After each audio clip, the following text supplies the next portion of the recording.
So this is the recording of the Beanstalk protocol AMA.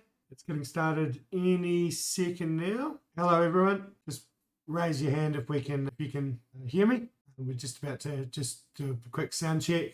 Yep, lots of hands, lots of beans in the audience. Yeah, so I guess we'll just straight up just introduce Publius. Just first a little bit about the format. So there's a questions channel which we could probably have open, and you can write your questions into that channel, and we probably have that as the channel that would be open, that you would have open while you're listening. It's probably the best channel to tune into. If that changes, we'll let you know. But for now, we should get onto the first question. I think it's probably the best way to go. Just dive straight into the questions, and if Publius has any opening remarks, they can start with that. But for the questions, I think we should just start with the first question that we had was actually an example question. That's probably a good one to start with, which is, how was the performance of Stalk? And just give me 2 seconds. I'm just bringing up the questions document. I've just come out of one meeting and into another one. So, okay. So in your opinion, how effective were the Stalk and seed mechanism during the first debt cycle? All right. Can everyone hear me? Is this clear? If you can hear me and this is clear, just a quick show of hands before we answer. Great. So, and if that changes and it's unclear, please let us know. Overall, the Stalk and seeds mechanism very effective during the first debt cycle. And there's a couple things to keep in mind here. One is that the effectiveness and the opportunity cost that creates that effectiveness should continue to increase over time. And so what that means is, if you look at, and we're going to try to get some charts for you guys here potentially in a couple minutes, but just to give you guys kind of the full information available. But when you think about how the incentive actually works, how every season that you stay in the silo, the opportunity cost to leave the silo goes down over time, goes up over time. What we've already seen just at the very beginning, when the opportunity cost is at an all-time low, is very encouraging. So if you consider the amount of liquidity that stayed in the pool and the amount of beans that stayed in the silo throughout the entire debt cycle, the expectation is, and the reason we say that it was pretty successful, is twofold.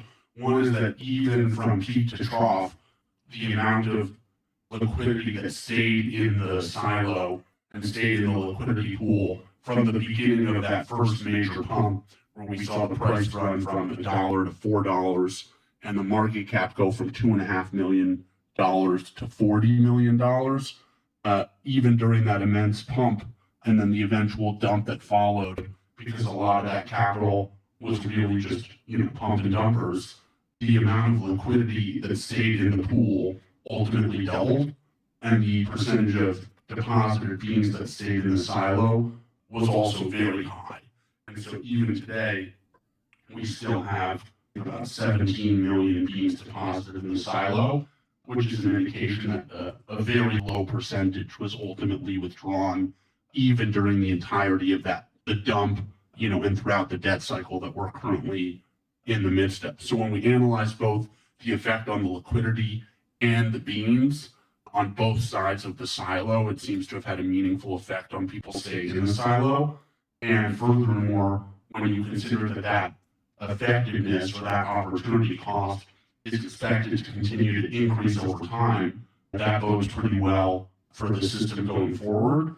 And just, to wrap off this as a full answer for you, if you think about the very short term, not just the long term, over the past few days, as the system returned to $1 and then came back down below $1, there was very, very, very little new withdrawals. When you consider that there were 2 or 3 million withdrawn beans and beans under LP for 4 or 5 days in a row during the beginning of the debt cycle, and then you compare that with the past couple of days when the price dipped below 1 again, there was a fraction, and a small fraction of that, of the withdrawals over the past few days when you compare them to the beginning of the debt cycle. So over time, this does seem to work even in the short term, and the expectation is going forward that the assets that are still in the silo are most likely to stay in the silo in the long run, and that gives us an indication that the stock and seeds are functioning as intended.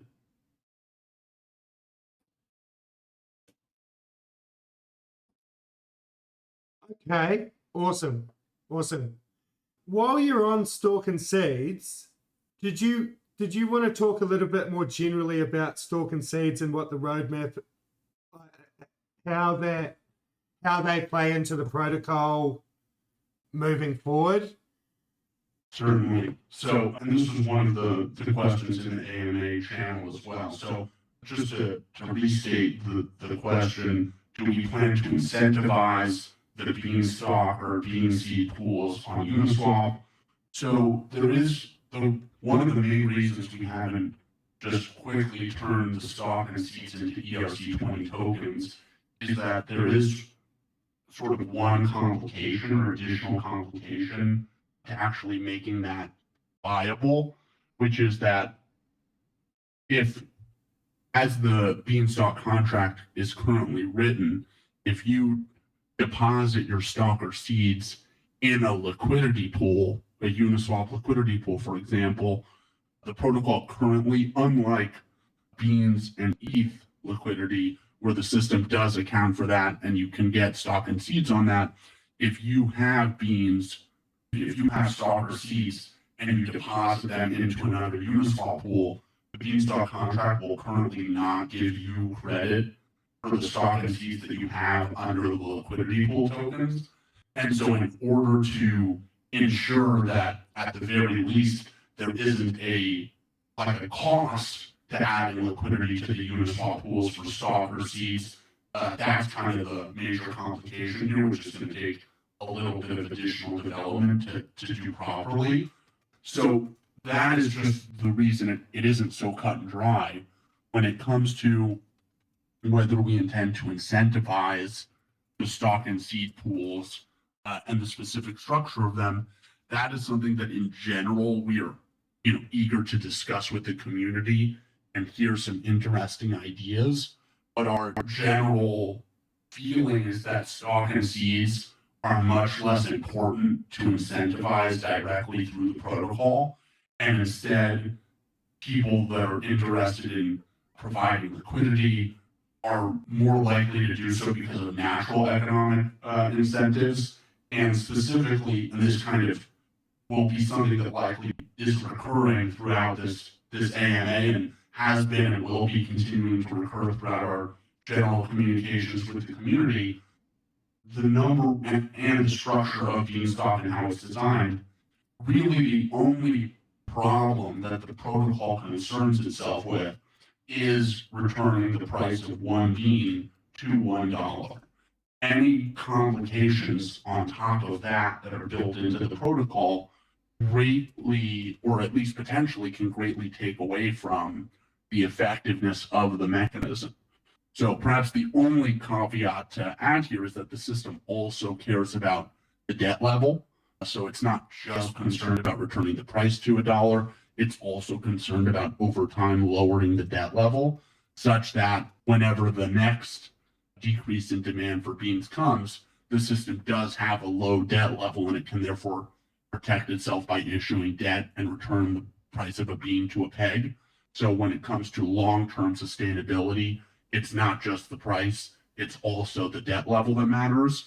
But when it comes to incentivizing additional behavior that is secondary at best to the price and the debt level, we're generally more inclined to have people act in their own interest. And once we can figure out how to fairly, just accurately account for the stock and seeds that you would be adding to the liquidity pool, that's probably going to be the extent, or at least as of now, that's our thoughts on what will be the extent of the direct incorporation of the stock and seeds pool into the Beanstalk incentives.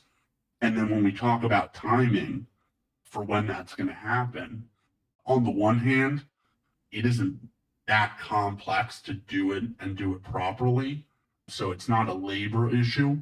But when it comes to strategy and what is the best time or the most effective time for the protocol to start to have liquidity pools for stock and seeds, there are a lot of benefits that will likely come when that happens. The primary benefits being that it should increase and further increase the stability of the assets that are deposited in the silo. Because if you're in the silo and you want liquidity, you can either immediately sell your stock and seeds at the market value, or you can withdraw your assets, wait 24 hours, and by withdrawing your assets, you have to burn your stock and seeds, which have a market value. So that actually introduces a real cost, not just an opportunity cost to, in addition to the opportunity cost, we should say, to withdrawing from the silo. And so the benefits that presents are significant and very attractive to the long-term stability of beans. But frankly, this is also something that can be a major catalyst for the growth of Beanstalk. And at the current moment, as Beanstalk is going through its first debt cycle, and in the next couple of weeks and the next couple of months, once Beanstalk is able to establish that the underlying mechanism works, then rolling out the stock and seeds as ERC20s, rolling out the liquidity pools and creating this sort of additional dampening effect on top of the original mechanism should be a really meaningful catalyst for future growth. But in the short term, our mindset, we're happy to discuss this with the community and hear what everybody else thinks. Our mindset is that the best way to roll out the stock and seeds is as a real bump as things are doing well and the system is in a healthy state, and not necessarily during the first debt cycle where things are already functioning as intended. It doesn't necessarily make sense to use this card while things are going well. Okay, awesome. So this isn't a specific question from someone, but there's been across Telegram and Discord just, a few, discussions about the length of the Podline. So I think this is something that should be covered. So the question would be, so the Podline is currently around 16 million. Do you see that as, some people might see that as quite a substantial line before beans, if they're sowing now? How do you see that? Could you maybe map out a little bit about how you see that Podline clearing in practice? Maybe, how, I suppose you don't want to probably speculate on price movements per se, but could you talk a little bit about how you see that Podline clearing and what that process would look like from your point of view? Certainly. So one of the questions we've been asked in direct messages that is related is, does 18 million, since there's 16 million pods, you double that to say that all the pods will get paid off, does 32 million US dollars need to enter the system in order for all of the pods to get paid off? And the answer is no. So with regards to your specific question, Dunks, on how quickly we expect the Podline to get paid off, we're going to refrain from speculating on that front. It's a little too close to investment advice or predictions on that front, which we're going to refrain from. But what we can do is talk a little bit about how we expect the Podline to clear and what that process actually looks like, and how Beanstalk should handle going from a high Podline and a high debt level that is significantly above the optimal debt level, and how Beanstalk is designed to lower the debt level over time, which in practice means paying off pods. So currently, in addition to the pods that are outstanding, there are also still 5 million soil, which is reflective of the fact that the price has been on average below 1 for an extended period of time. And what the outstanding soil means is that Beanstalk is still willing to remove 5 million beans from the supply. And so over the course of the next couple of weeks, as the price does return to the peg, and as the price oscillates closer to the peg, meaning that we don't have multiple recurring longer drops below the peg like what we're seeing right now, so more of a stable segment of time, the expectation is that, what that looks like in practice is some seasons the TWAP is greater than 1, and some seasons the TWAP is less than 1. And as we have more seasons, and it doesn't have to be every season, it should be every other season in theory, as we have more seasons that are greater than 1, the Podline will start to get paid off. And as people see that the Podline is being churned through and the front of the Podline is getting paid off, and people start to have a sense of what the rate of payment looks like, that in and of itself should start, because the system is still going to issue more pods and people can burn more beans, they can sow more beans. You should have like a natural positive feedback loop within the system where some of the keep in mind, if the TWAP was the time weighted average shortage of beans in the pool was 100,000 beans over the past hour, 50,000 beans are going to the silo. So there's no liquidity there for at least 24 seasons. So the other 50,000 beans are going to go to pod harvest, and those can be sold immediately. But let's assume that 100% of those pods are sold immediately if there are no other sales and there are no other buys. So the only thing that happens to the price is that all of the pods that got harvested are all sold. The next season, there should be another 50,000 bean shortage in the pool. And then the following season, 25,000. So taking away the natural price movements from just natural supply and demand and changes in buyers and sellers, the way that the pods actually become harvested is meant to have a positive feedback loop there as well. So once we get into the phase of the debt cycle where the pod line is starting to get paid off, we expect that that will in and of itself create additional demand for sowing beans. And given that, this is now, if we digress and take a small step back and you think about how the people that are sowing have to run a calculus that is based on not just the weather, but also the price. Because if you buy below $1, when you sow, you have an expectation that your pods will get harvested above $1. So the expected return for a sow doesn't just take into account the weather, it also takes into account the price. And therefore, that as much as the weather has continued to rise linearly, the actual return for sowing pods has actually been much more volatile when you factor in the price.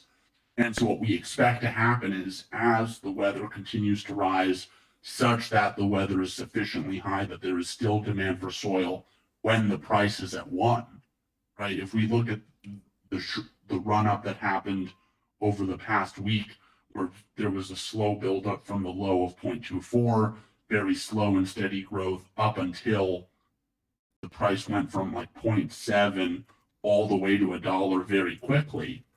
That jump from 0.7 to $1 is almost a 50% bump on the weather.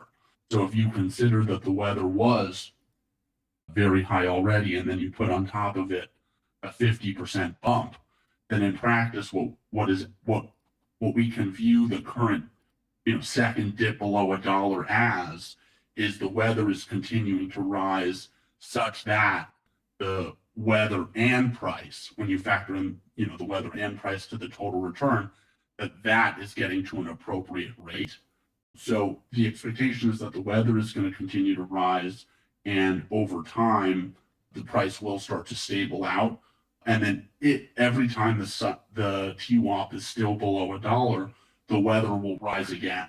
So the system, when there is a high debt level, plays itself incredibly aggressively and structures itself such that priority number one is getting the price back to $1. But as soon as the price is back to $1, the system is designed such that it will start to pay off pods at a sustainable rate, but not just sustainable, in a way such that there is a built-in positive feedback loop to pod harvest as well. Okay, awesome. Awesome. I've got a question here from Hot Pocket Mark. In the white paper, pause is mentioned when, in case of a particularly dangerous vulnerability to Beanstalk, the silo can pause or unpause Beanstalk by a two-thirds supermajority vote at any time or as part of a normal BIP. Can you explain further? And maybe if you want to elaborate just a bit more on the BIPs as mentioned in the roadmap about how those BIPs can work more generally in the Beanstalk protocol as well. So can you just clarify what is the question about pauses? So the question, he just said, can you explain further? So Sure. yeah. Sure. Yeah. So the short answer is that the seasons are one of the main mechanisms by which the entire system functions. So at the start of every season, and the start of a season is triggered by a sunrise function called to the Beanstalk contract. The system takes the time-weighted average price over the previous season. The system mints beans. The system pays the weather. Any withdrawn beans move forward one additional season until they can be claimed. So it's sort of a full step forward in the system in many ways.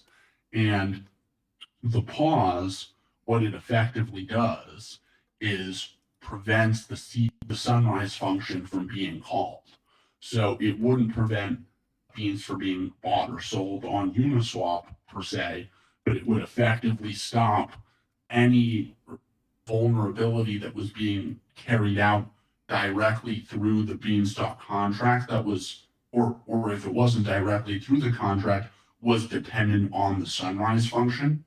And so, for example, if there was an incorrect amount of beans that were being minted, or there was something in the code that was a vulnerability that was dependent on the season function, or the sunrise function being called, the ability to pause the system would basically allow for us to stop that from happening and then give us the opportunity as a community to fix whatever the vulnerability is without having Beanstalk march forward to, do a plank walk, if you will. So it's the opportunity to just pause the system and fix whatever is going on instead of, fixing the problem in real time, which may not be available. This is sort of a middle path forward such that the whole system doesn't shut down. People can still withdraw, people can still trade their beans, but nothing is happening. Okay, awesome. Did you want to just talk a little bit more about the Bean Improvement Protocol, more generally, and how the proposal? Obviously, the first question is in the time of a vulnerability, right? So, like, this is something that needs to happen fast. Like, actually, did you cover that? Like, how would that happen? And how, like, would, in the case of a vulnerability, does there need to be a BIP proposal, and would there need to be votes happening on that, and what's the time frame? Like, for example, compound, like, there's a compound vulnerability right now which can't be fixed for up to 7 days. In the case of Beanstalk. Yeah, so we can expand on the way that the BIPs work in general, and just to say, historically, we originally intended for the pause to be created and mainly used at the beginning if there were major problems around deployment that needed to be fixed quickly. It obviously is still usable and built into the protocol and available into the future, but going forward, the expectation that we're going to have to use a pause is much less likely, than it would have been in the first 2 months of the system, let's say. So in terms of how the actual improvement proposals, so BIPs, BIPs, oh, excuse me, I just dropped a pencil, are Beanstalk improvement proposals. And it's the decentralized way that anyone in the community can propose code improvements to the Beanstalk protocol itself. So one of them, if we restate the goal of Beans and the goal of Beanstalk is to create a decentralized stablecoin that can serve as money, and specifically US dollars, on the blockchain. And part of fulfilling that goal is to be able to upgrade the Beanstalk contract. And upgrades can be to fix problems, which we just talked a little bit about in the cases of a pause, but they're also to just upgrade the protocol. So earlier we were talking about making Stalk and Seeds ERC20 tokens and incorporating that directly into the protocol. That would also happen through a BIP. And so when it comes to robust governance, there is a couple of different things that the system must have to balance. On the one hand, it's really important to be able to respond quickly to problems. So Dunks, you just highlighted the compound vulnerability, which is taking at least 7 days to fix, which is obviously a problem. And on the other hand, the goal to be decentralized and to have decentralization in its entirety, and that includes in the ability to upgrade. So when someone proposes a BIP, it's not fair that the system would immediately incorporate it, and there does need to be some time for the community to have discourse. So in practice, how Beanstalk goes about kind of juggling those two very different priorities is it has the ability for supermajority votes that can pass a BIP as soon as 24 seasons after it is proposed. And then the normal, which is just a 50% majority, a normal majority can pass a BIP anytime up to a week after the BIP is proposed. So the way the system works is if nothing can be passed within 24 seasons, in general, that is, it's not perfect in the sense that you'd like to be able to upgrade Beanstalk immediately in the case of very serious vulnerabilities, but that's why we introduced the pause mechanism, such that, in a worst case scenario, you can at least prevent the system from advancing forward during the time period that the system is considering a BIP. And it's important to note that when the system is paused, the governance process can continue because the governance process doesn't use the seasons. The governance process uses block timestamps on Ethereum. So in general, there hasn't been any problems on this front at the moment, and the governance mechanism continues to work as intended. And we're very excited over the next week or two. We intend to propose our first, BIP since the system has really blown up in a good way and attracted a much larger community, where we're hoping to fund a couple of different budgets, which we talk about in the roadmap a little bit, which maybe we'll expand on here in response to a different question. Don't want to go on endlessly here, but we're excited to test out how the community interacts with BIPs and votes for or against them. Well, you can't vote against them, but you can vote for or abstain in the system. And so that's kind of a high level overview on the BIP process. Awesome. I think we definitely nailed the pause question. That makes a lot more sense to me now. So yeah, awesome.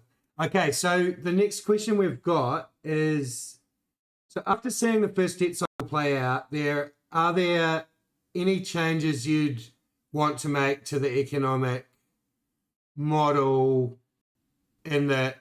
And that's the whole question, but I'll just maybe just cover a little bit if there's anything like you didn't, like obviously those changes would go through a bit, I assume. So then there hasn't been, you're not talking of proposing any BIPs in in the next, like in the short term, but maybe just talk a little bit on that, and like potentially like anything that you've got your eye on for maybe a little bit further out, like. Yeah. So there's two different ways we want to answer this. One is BIPs going forward, and then perhaps a different way to think about this is what we would have perhaps included in the original code. Could we go back and do it again? So going and those are sort of two different things, mainly because the right inputs for the system are largely dependent on the size of the system. So maybe to answer the second question first, going back, what would we have potentially done differently? The only change to the model we would have potentially made, knowing what happened, and specifically what happened being in a very short period of time, less than a day, the system went from a $2.5 million market cap to a $40 million market cap. The only thing that in hindsight could have been done better would have been to have the timer for seasons of plenty be 8 seasons instead of 24. 8 or 12 seasons would have been better. And the main reason for that is the price was so high for a short period of time. And this is where it gets to the only reason we would have done it before, and it doesn't actually make sense to still make this change going forward. And the liquidity was such a high percentage of the total protocol. There came a time during that run up to $4 where the expected inflation between now, even if you bought above $1 and deposited in the silo, and when the season of plenty was expected to happen. So this was really like between 17 and 10 seasons until the season of plenty. There was a price point, and beans were above that price point, where there was an expected positive return just before, like just from the bean supply increasing before the season of plenty would return the price to $1. So that certainly to some extent contributed to the scale of the price run up to $4, and having a lower season of plenty timer perhaps could have prevented that, or at least minimized it to some extent. But going forward, that doesn't necessarily make sense to incorporate into the protocol, because the liquidity is now a much smaller percentage than of the market cap than it was at the time. And so this, like the math on whether that would still happen becomes much, much less likely to be true. So that would have been the only thing that, if we look back and say, well, what would we or could we have done differently, we might have done. And, the benefit might have been that there was slightly less supply increased, which would have potentially decreased the extent of this first debt cycle. But the glass half full in us says that nonetheless, putting the system through the ringer, as they say, and through such a significant first major debt cycle, we believe will ultimately put the system in a much better position to succeed in the long run. So we're not necessarily disappointed that this is how it's played out. So when it comes to major changes or even somewhat substantive changes to the economic model in the future, thus far, and we've actually considered and deeply considered and worked through what they would look like and played with them in our minds a little bit, a wide variety of different BIPs, having now seen what the first debt cycle actually looked like in practice. And just to give you a sense of a couple different ones, we were thinking about changing the way that the weather adjusted, where instead of moving linearly, anytime the weather was already greater than 100, it would potentially move instead of plus or minus 1 or 3%, but times like 101%, times 103%, times 99%, or times 97%, which would potentially make the weather change much faster. And the reason we ultimately didn't decide to go with that new scheme for weather adjustments is that in practice, a large part of the state of the system as it currently stands is inefficient.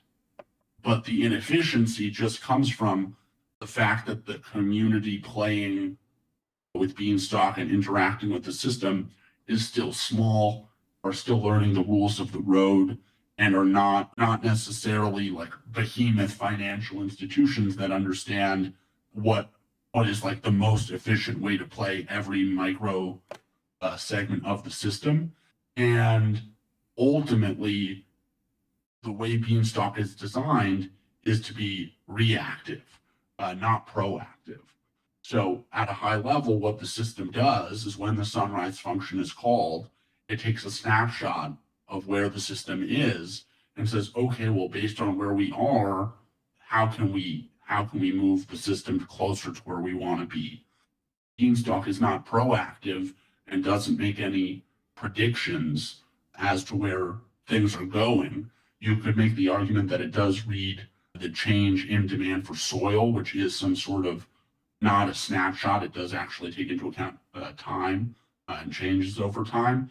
But in general, the way Beanstalk responds to things is slowly and methodically. And so we don't necessarily feel like had we had the weather run in an exponential, way, or at least the ability to grow much, much faster than it currently does, which is linearly, the expectation would be that wouldn't necessarily help the system return the price to its peg. Instead, it might just cause the system to overpay for pods and for people to lend money to Beanstalk. So that's just one example of something we considered. To give you another one, we thought about decoupling the rain from the season of plenty timer. So just to refresh everyone's recollection, currently, if it rains for 24 seasons, then there is a season of plenty. But we were thinking about, especially given that it seems like the rain has really had, when it comes to a behavioral perspective, a real effect on people's behavior.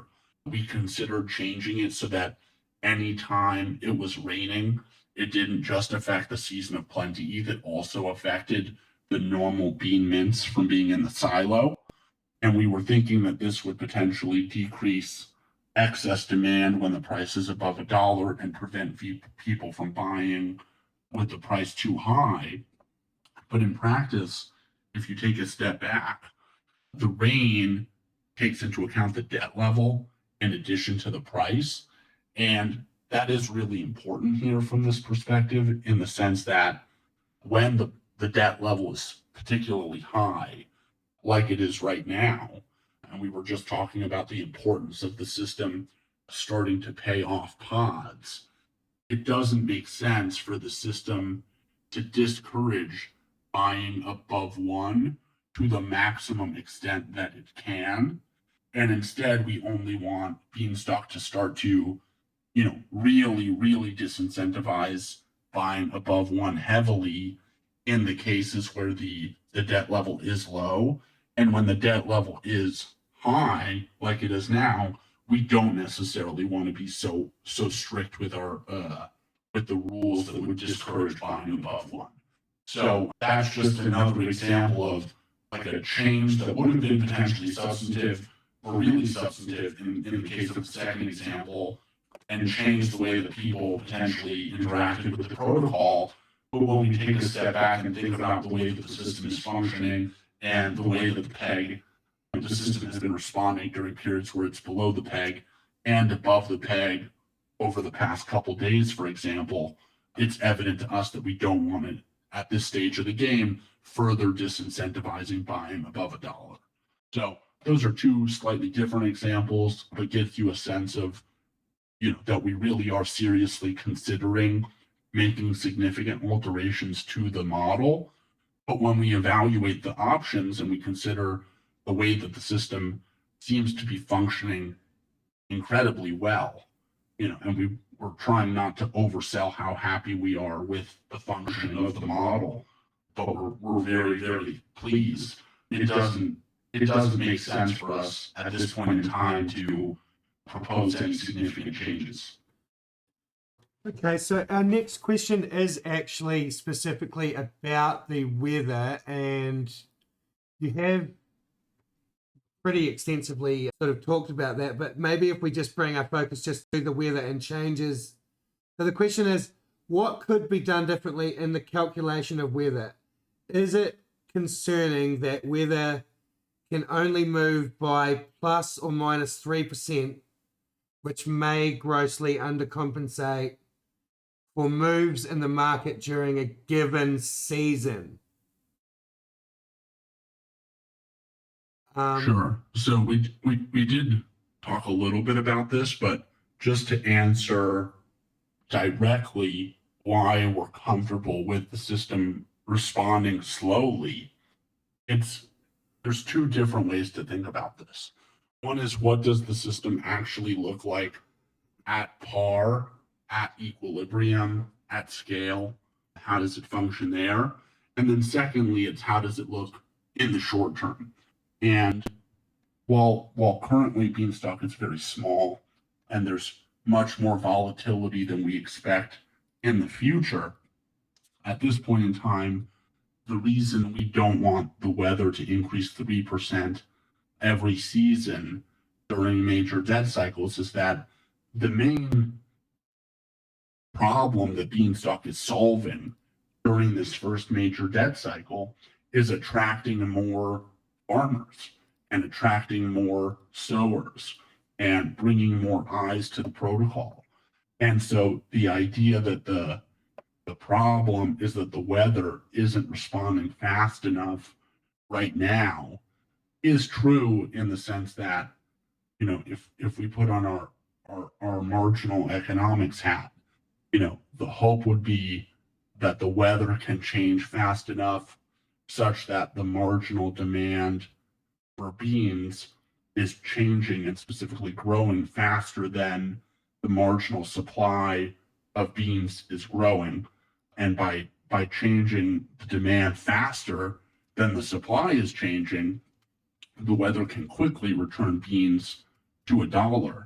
And that is what the system should do at scale. When you think about 3%, 24 seasons in a day, the system can move 72% in a day at scale. And when you consider, 72% as a movement in just a 24-hour time period, that's incredibly quick. And the expectation is that the system will, at scale, be able to do that, which is to increase marginal demand faster than marginal supply is decreasing, because the price is at the peg.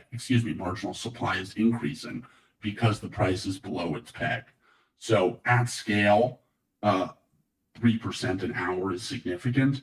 And in its current state, while 3% an hour or a season is probably not significant enough at the marginal level, the system is playing a slightly different game at this stage of the game, and therefore isn't necessarily interested in being as aggressive as possible with the weather, and is instead comfortable being reactive, and potentially reactive on the slightly slower end, because of what it actually will look like to get beans back to the peg at this stage of the game is primarily attracting more sowers. And that is something that is going to be more likely influenced by a wide variety of factors, in addition to just changing the weather 3% or some marginal percent. Got it. Our next question is, firstly, if anyone wants to ask a supplementary question about any of these, just please do raise your hand. So if there was anything else that you wanted to ask about any of the previous questions, just raise your hand and I'll keep an eye on the audience. The next question was, in order for there to be rain, can you confirm the debt level needs to be below 15%? And in order for there to be a season of plenty, debt level needs to be below 5%. and 24 consecutive seasons of rain? So the short answer is that's not exactly correct. It only is raining when the debt is less than 5%.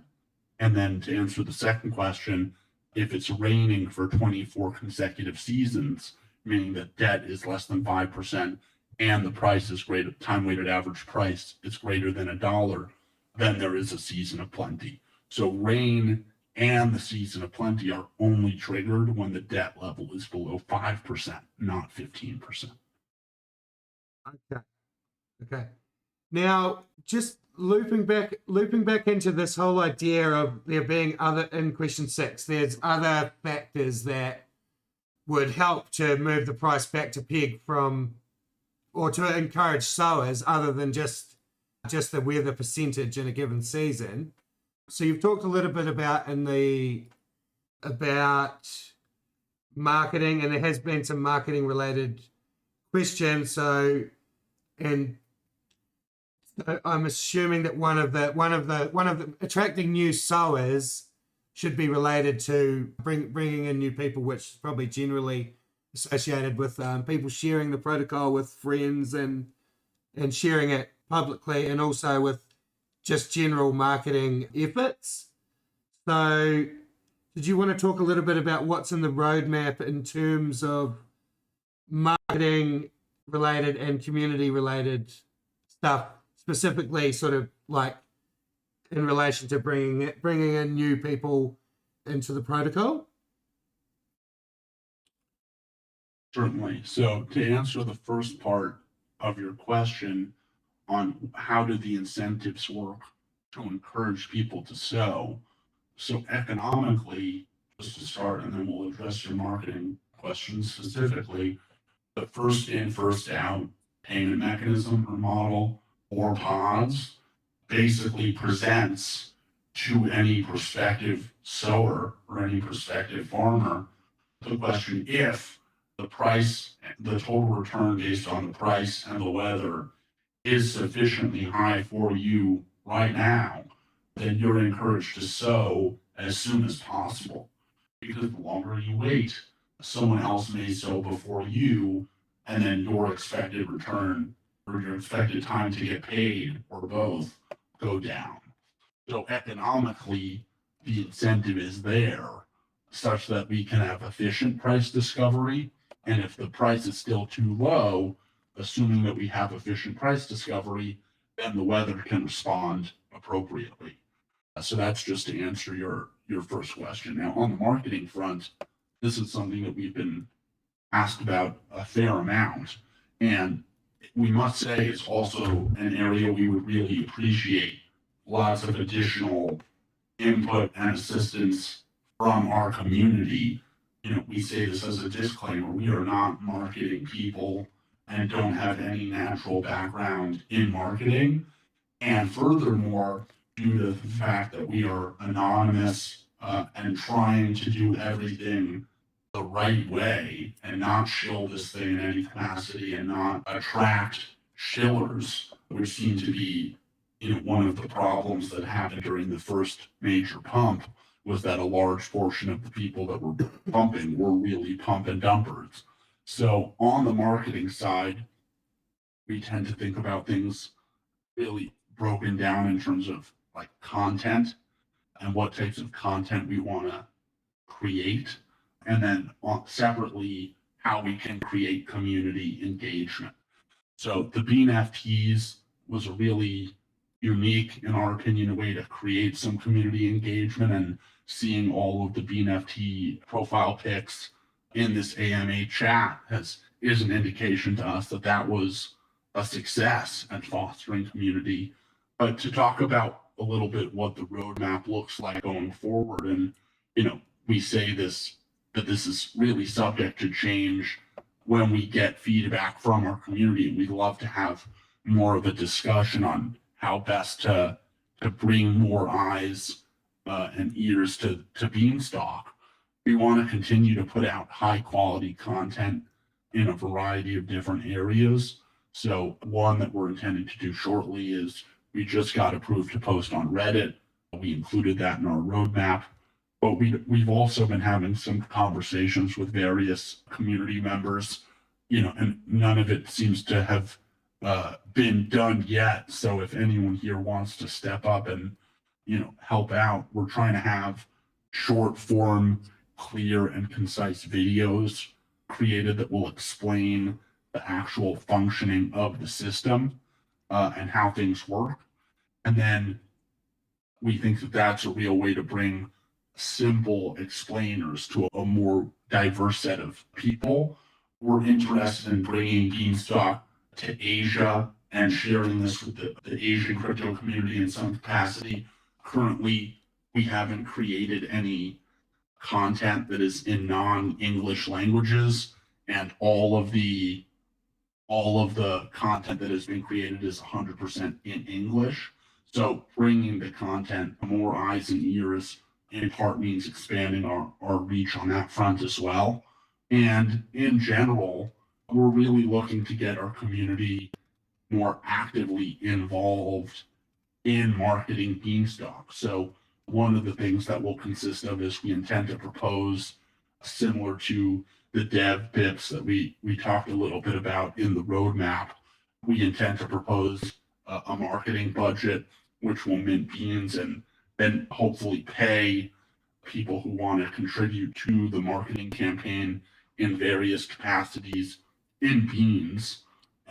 And we're really hoping to source a wide variety of different content from different people. But it's important to note that we're really hoping that a large portion of this is, if not directed by the community at this stage of the game. We understand that at this point in time, there does still need to be, a lot of coordination on our part specifically. And so that's one of the reasons we're saying, we're happy to figure this out directly, and we can talk to people about what this actually looks like. And we want people to feel very included in growing Beanstalk together. So all of this is to say there should be an open invitation for anyone that has ideas or wants to actually help on the marketing side, to come talk to us. Awesome. Okay. Now, there's a question about what is the team's perspective on MIM spells stablecoin, and how can Bean get similar or better partnerships with projects like Yearn? So obviously Spell is a coin that MIM is a coin that has been pretty widely discussed lately and is having a massive growth. I think they're coming up close on flipping die. So I guess the question is, what's the team's perspective on MIM, Spell Stablecoin, and how can Bean get similar or better partnerships? So I guess we've talked about marketing, but on the partnership side, we haven't talked about. So perspective on MIM, and if you can, hit on some stuff related to integrations and partnerships.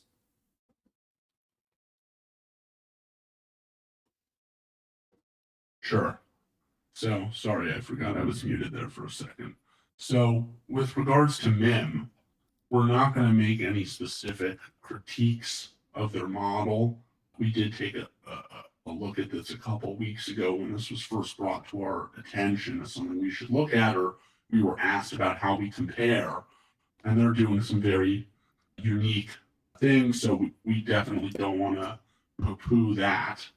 But at the same time, Beanstalk is fundamentally different from any collateralized stablecoin. So MIM is collateralized, and in practice, the big problem that Beanstalk is solving is that currently there isn't enough supply of assets that people are willing to lock up to create stable assets in order to meet demand for stable assets. And that problem mainly can be seen in the very high borrowing rates on various stablecoins. And anytime you have a collateralized model, you're basically not trying to solve that problem. And in our mind, that is the problem to solve. And so that problem, and the reason it's such a meaningful problem to solve, and this is an example we've used in the past, which is Augur, which is really awesome technology. And the starting point of Augur is basically anyone can make, in a decentralized fashion, a betting market on almost anything that they can imagine. And there are obviously some technical problems on the Oracle side to resolving the actual betting markets. But in general, the main reason why Augur, in our opinion, hasn't taken off is because anytime you need to denominate your bets in a coin that has an underlying opportunity cost just to use it of double-digit percent, because if you want to make your bet in USDC, the only way that there's a positive expected value on your bet isn't just if it's 50% plus a little bit. It has to be 50% plus a little bit after you account for the opportunity costs you could have gotten for lending out your stable coin, which is often double-digit percents.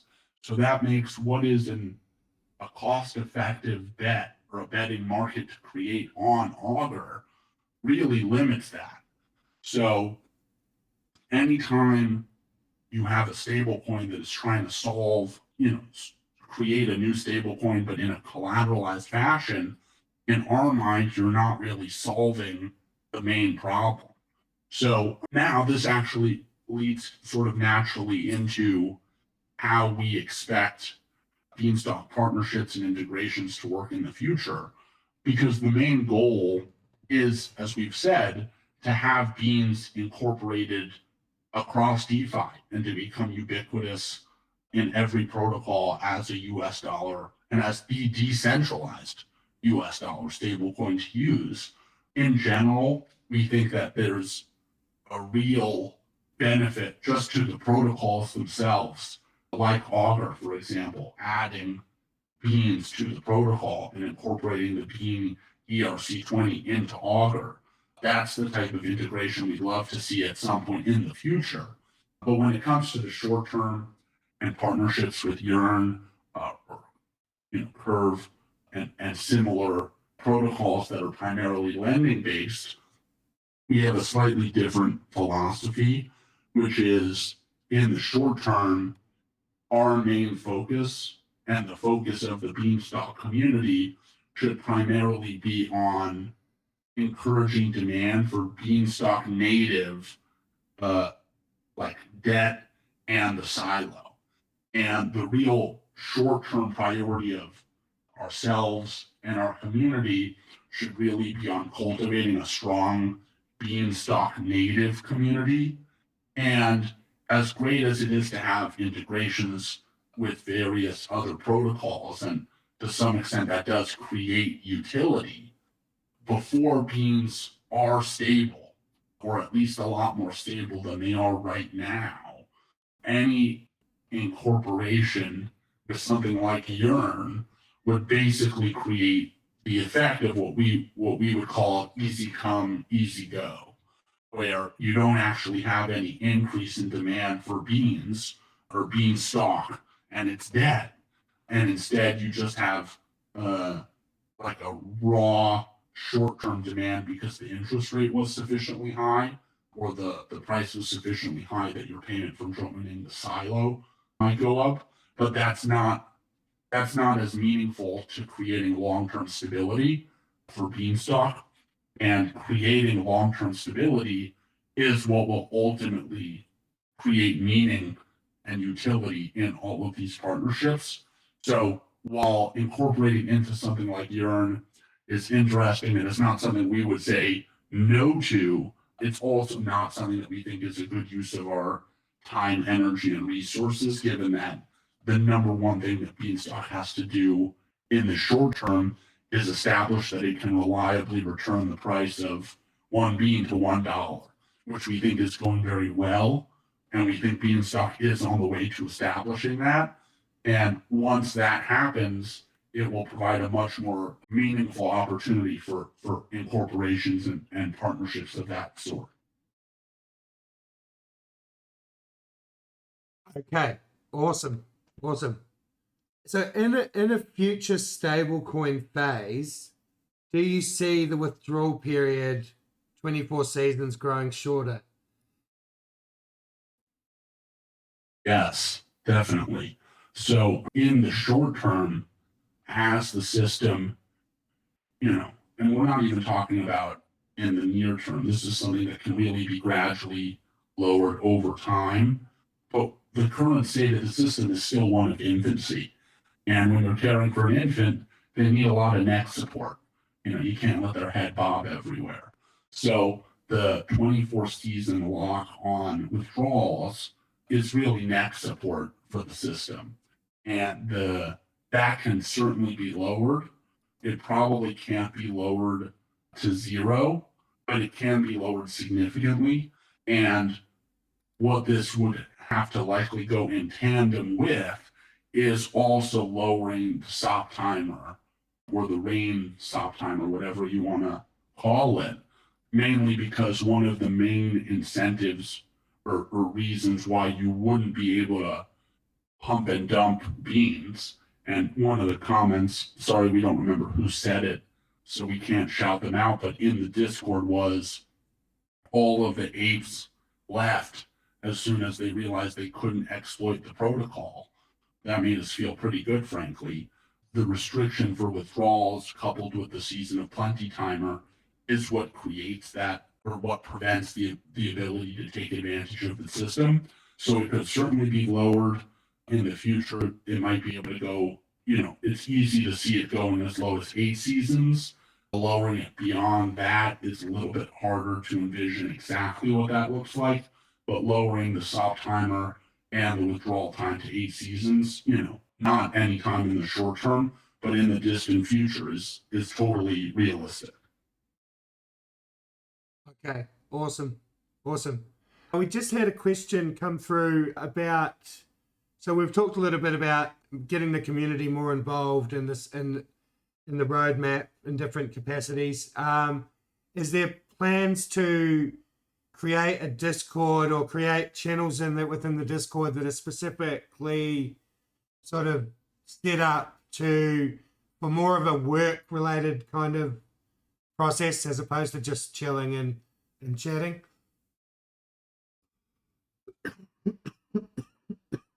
The short answer is yes. And this is something you can expect to see starting to happen in the next week or two. This will go hand in hand with some of our first budget proposals in the form of BIPs. And, just to restate, anyone who's interested in working with us, either as a member of the community or interested in working directly for the protocol and being funded through BIPs, we encourage everyone to come out and talk to us, and reach out through DM, and we can figure out how to work together.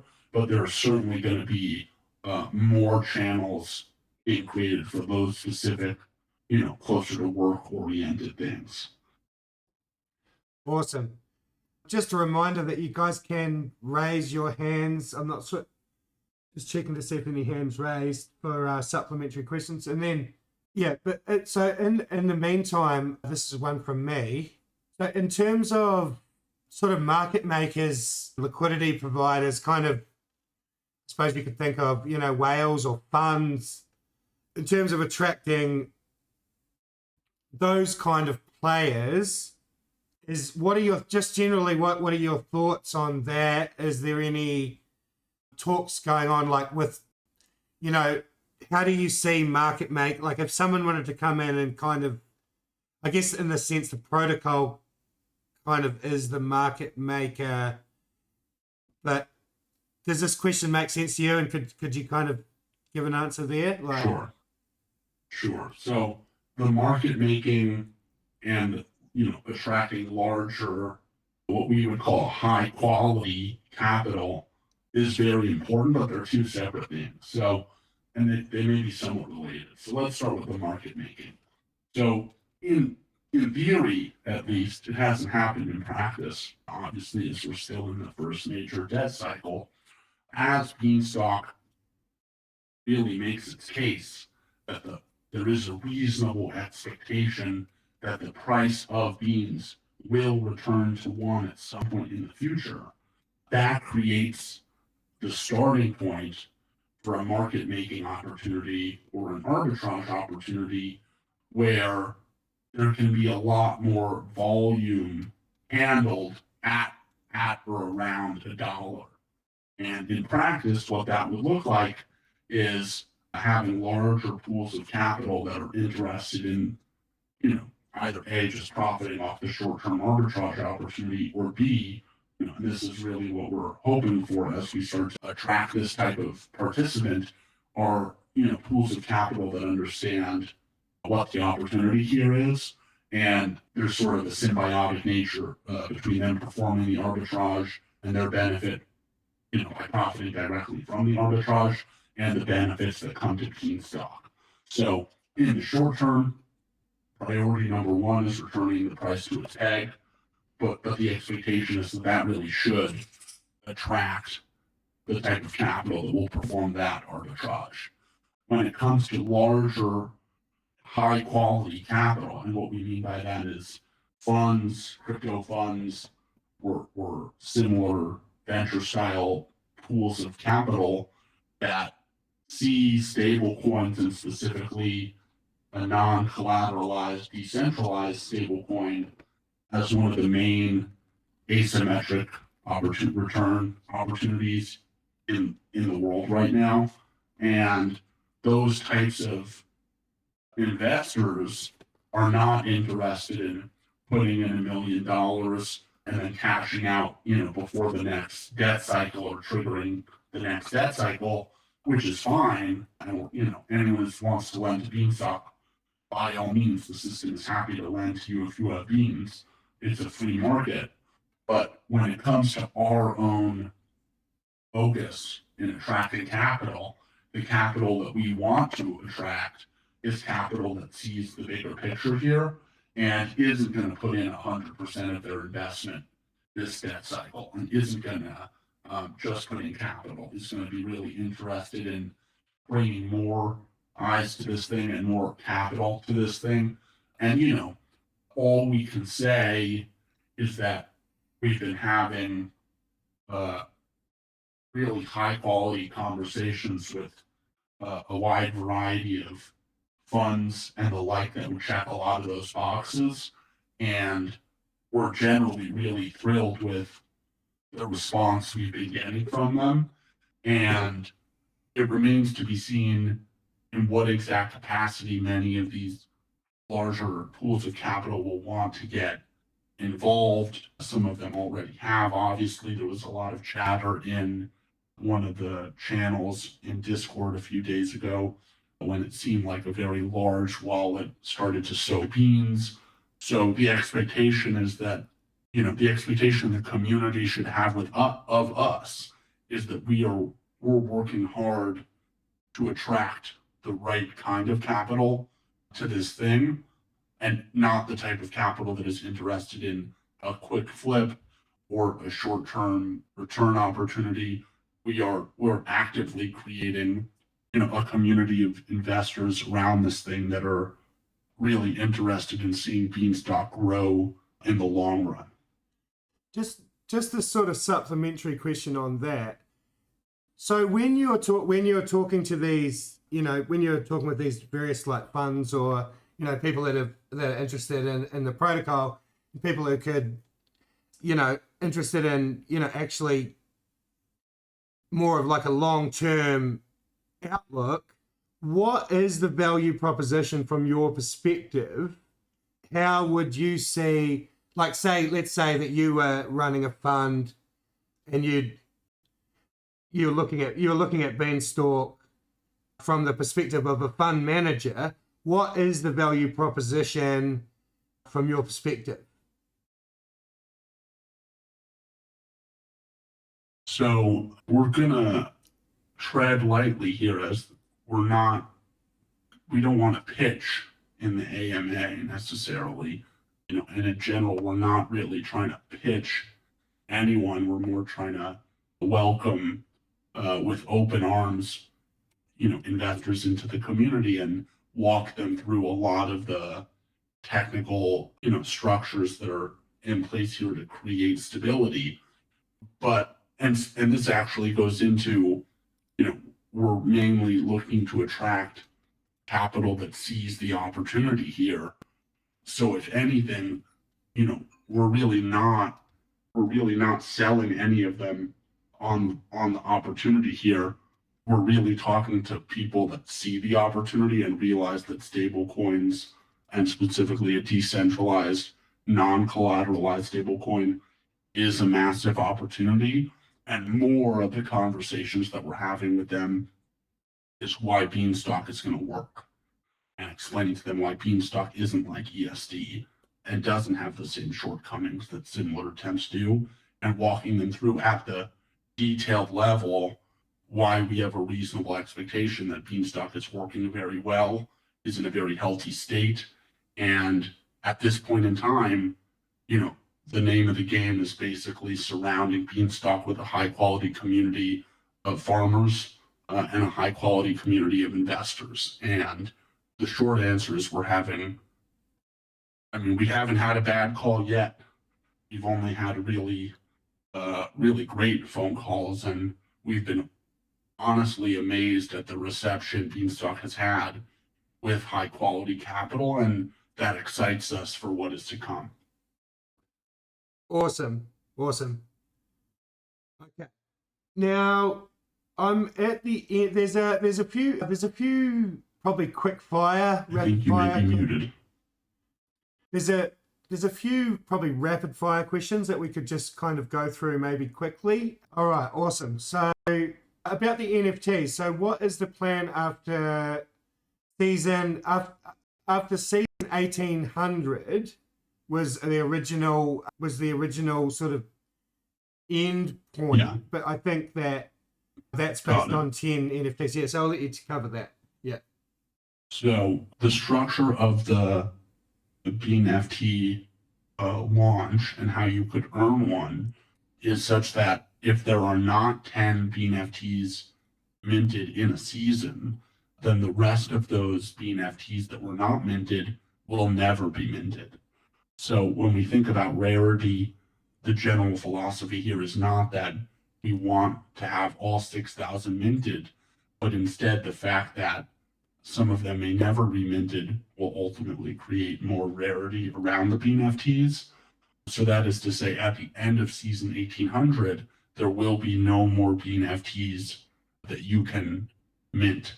Now, if you've earned a BeaNFT and haven't minted it, you will still be able to mint it after season 1800, but there will be no opportunity to create new beans by sowing, BeaNFTs by sowing after season 1800. And what will continue to happen with the BeaNFTs, potentially future additions, what to do with the fees from the sales on OpenSea, all of those things are available for discussion in the BeaNFT club room, which any holder of a BeaNFT can join and participate in the discussion there. And, we are interested in doing future collections of BeaNFTs, but at the moment, there are no plans in place to do anything additional with the BeaNFTs other than continuing to grow the BeaNFT community as it currently exists. But the goal isn't at this point in time to do more BeaNFTs. Got it. So in a similar sense that we're looking to attract more contributors towards proposal like BIPs and more contributors towards a community, that same philosophy applies to the BeaNFTs as well. There's a chat group for BeaNFT holders where they can make suggestions and discuss like kind of the governance basically of the BeaNFTs, right? I don't really understand the question. I'm sorry. So like the direct, like the, for example, you mentioned like fees. So like it could be possible for like there's fees that are generated from the in the OpenSea market. And well, maybe we could actually just talk a little bit about fees, like generally, like trading. Well, we haven't actually had trading fees on the BeaNFTs up to this point. Everyone's holding, but potentially the BeaNFTs holders. Do you foresee that they'll be kind of governing that those governing like things like, for example, the fees on OpenSea, or just the general direction of, you know, how the Bean NFT project will kind of develop? Yeah, so, in the spirit of keeping these questions shorter, we'd say anyone who wants to discuss distribution of fees, what they should be used for, all of that is currently being discussed. And the way to participate in that discussion is in the BeaNFT club room. Got it. Awesome. Okay.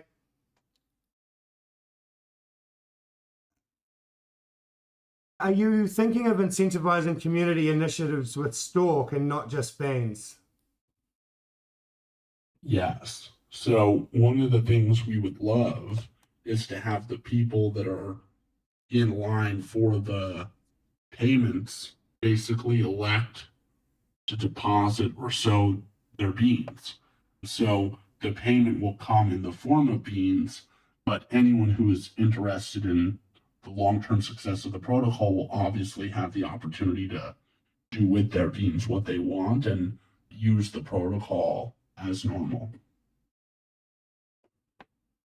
Okay. Okay, I'm just scrolling through to see if there's any little quick fire questions that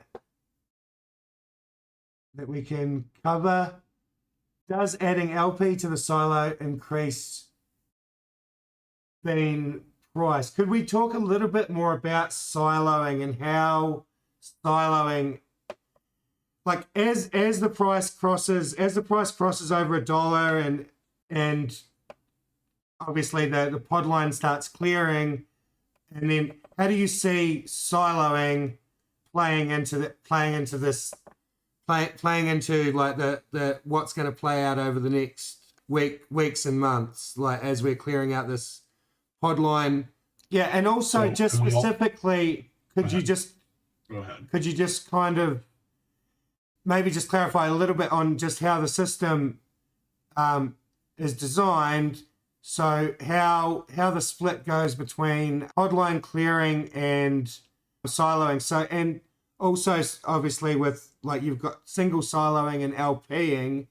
Could you just kind of talk a little bit more about, yeah, as things play out over the next weeks and months, how do you see, yeah, just generally like talking about siloing and how it works? Yeah. So, and we also see someone asked thoughts on extending the silo to like 1 to 4 years to incentivize higher quality capital. So this is all related to Dunk's your question, or the question you re-asked of what is the structure of the silo at a high level and how do we expect it to work as the price returns to 1. So if we all take a step back and think about what a stable coin protocol should look like at scale.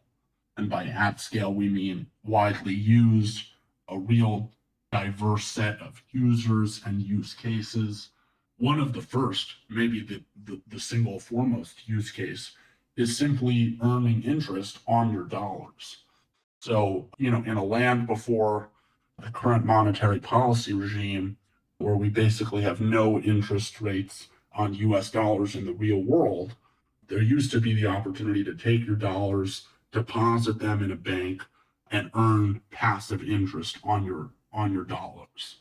And fundamentally, Beanstalk offers that same thing, that same risk return profile effectively as just a normal US dollar deposit. So that is what it means to deposit 1 bean in the silo. You put it in, you earn passive interest in the form of more dollars, more beans, And at some point in the future, you can withdraw your assets from the bank, from the silo, and use your beans for whatever you want. So when we think about what using beans actually looks like, one of the main use cases is just earning more beans by depositing them in the silo. And so the second asset that you can deposit in the silo is liquidity pool tokens.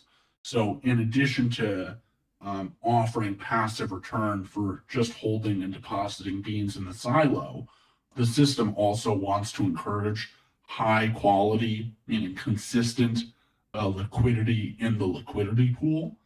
And so by offering the opportunity to deposit not just beans, but LP tokens for the BeaNETH liquidity pool in the silo, that encourages liquidity as well. And it's important to note that if you deposited, if you took 1 ETH and deposited it as beans in the silo, so you bought beans and deposited those beans in the silo, or you use that ETH to buy half beans, match those beans with the other half of the ETH, and then create an LP token, and then deposit the LP token in the silo, you get the same amount of stock. So it's equal in terms of your initial ownership of the system, but you do get twice as many seeds. And so over time, the liquidity providers will earn more stock over time, and the opportunity cost for withdrawing your liquidity from the silo goes up faster over time. So you have these two different opportunities to participate in the silo and earn passive interest from Beanstalk, and like they exist for two different reasons, and they're incentivized in slightly different ways, but their structure is generally similar. Now, when it comes to how we expect activity in the silo to look over the next weeks and months, already it seems to us that the capital that was going to withdraw from the silo after that first major growth cycle has already left. So in general, and we've been following the withdrawal data pretty closely, and it seems in line with our expectations are that the assets that are in the silo, or the vast majority of them, will remain in the silo through the next growth cycle, or at least through the end of this debt cycle, and may leave the silo during the growth cycle, but are here to stay for the time being. And so once the price goes above $1 or returns to about $1, your question about whether we expect there to be more demand for the silo or more demand for sowing beans in the field, it's very tough to say, because there will still be outstanding soil, and the Podline will start to get paid off, which with much more regularity. Our expectations that there will still be demand for sowing beans in the field, but frankly, that shouldn't affect, even if they're directly related, that shouldn't dissuade people from depositing in the silo. And in fact, the price being above 1 means that silo members are earning immediate interest every season. And so we expect that there will also be demand for adding assets to the silo. But at the same time, our expectation is that there will continue to also be demand for the field. So part of what makes Beanstalk able to have more efficient price discovery as compared to something like Basis, which Basis, just for reference, only wanted to allow people to issue, have the system issue debt when the price was below 1. Beanstalk is willing to issue debt every season. So the specific distribution of demand for stock and seeds by depositing in the silo versus the demand for pods by sowing beans in the field, that is something that is always going to be interdependent and always changing in real time, but it's not something that we necessarily have a predetermined expectation for the distribution of demand between the field and the silo. Okay, that makes sense. Maybe the last thing we would add is that for the foreseeable future, until the weather comes down significantly, the return for sowing beans will continue to be higher than the return for depositing beans in the silo. So the raw expected return is going to be more in the field, but the liquidity is obviously only 24 hours of illiquidity in the silo, whereas illiquidity for an undefined period of time in the field. And obviously, part of what you've got on your roadmap for the next few weeks is to produce more detailed analysis and dashboards about how the protocol is performing and how that's all playing out, right? Did you want to talk a little bit more about that data and about those dashboards that you're working on? We're gonna publish in the next couple of days, the next week or so, a thorough kind of full analysis, mainly from an economics perspective. So an economic analysis of the functioning of the system thus far, the functioning of the incentive structures thus far, both with price greater than 1 and less than 1, and that will obviously be published for everyone to read. We'll refrain from expanding more on some of that, as we've already covered a large portion of our economic analysis throughout the AMA and don't want to repeat ourselves here. But with regards to the question about analytics and adding more content to the website, one of the things that is on the roadmap for the short term is that we're working to deploy the first Beanstalk subgraph. And this will effectively allow for the website. I mean, it will greatly improve the performance of the website itself, but it will also allow us to easily start to add more sophisticated analytical tools to understanding what's going on in the system. So I believe we posted throughout this AMA just 2 examples of graphs that are much easier to create on top of the subgraph.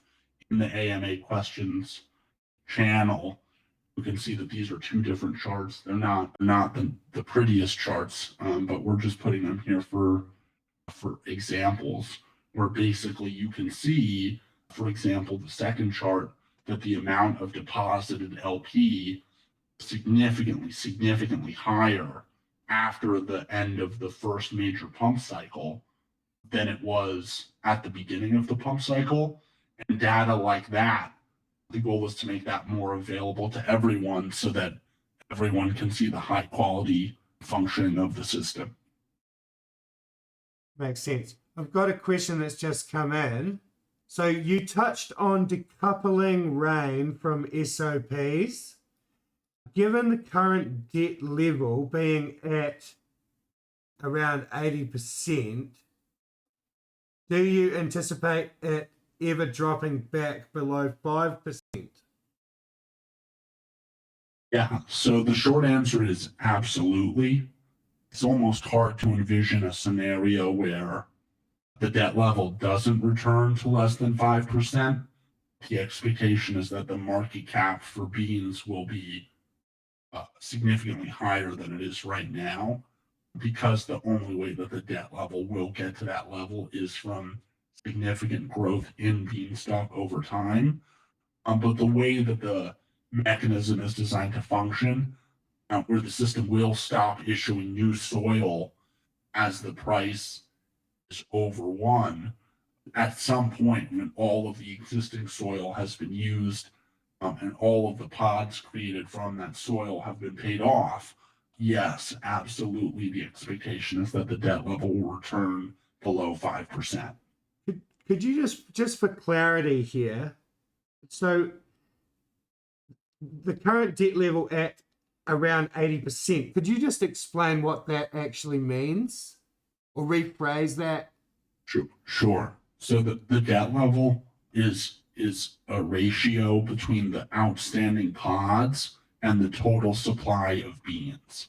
So there's a little over 16 million pods and a little over 21 million beans. So the 80% comes from 16 and change over 21. Got it. And when we're looking for that, are we looking in the peg maintenance section?